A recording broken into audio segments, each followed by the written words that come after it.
Баршаңызға сәлем. Бүгін сіздермен біз өте оңай дайындалатын пирог дайындаймыз. Ол үшін бізге бар жоғы 3 жұмыртқа, секер, ұн қажет. Жұмыртқамызды салып, миксердің аз жылдамдығынан бастаймыз. Аз жылдамдығында қоя отырып, секерімізді аз-аздан сала отырып, миксеріміздің жылдамдығын көбейтіп отырамыз. Барлығы видеода көрсетілген. Осылайша барлық секерді бірден салып жібермейміз, аз-аздан салып отырамыз.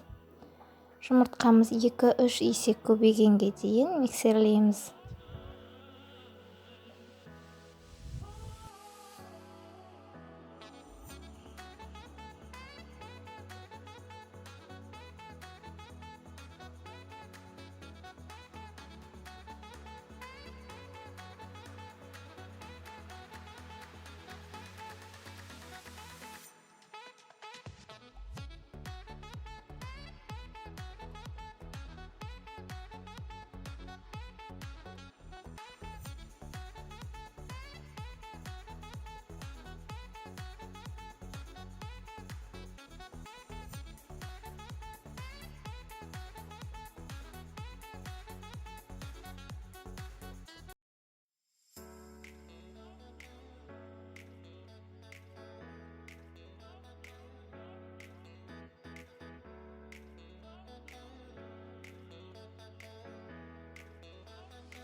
Осылайша біздің жұмыртқамыз 2-3 есеге дейін еселенеді. Содан соң ғана ұнымызды саламыз. Ұнымызды салғанда да барлық ұнды бірден салып жібермейміз. Барлығы видеода көрсетілгенде жасасаңыз, пирогыңыз үлпілдек болып, жақсы болып шығады.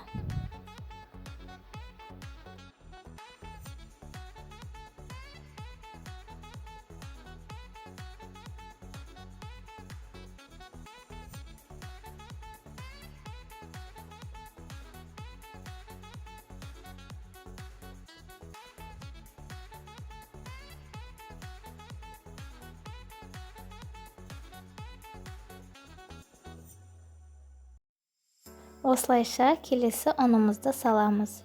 Ұнымызды да 3 қасық саламыз, бірақ бірден салып жібермейміз. Видеодағыдай салып, астынан үстіне қарай араластырып отырамыз. Осылайша кезек-кезегімен 3 қасығымызды салып аламыз. Содан соң арнайы формамызға құйып, қызып тұрған пешімізде 120 градуста 5 минутта пісіріп аламыз.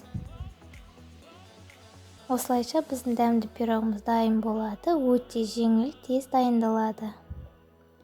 Егерде менің видеом сізге ұнаған болса, лайк басып, арнама тіркелуді ұмытпаңыз.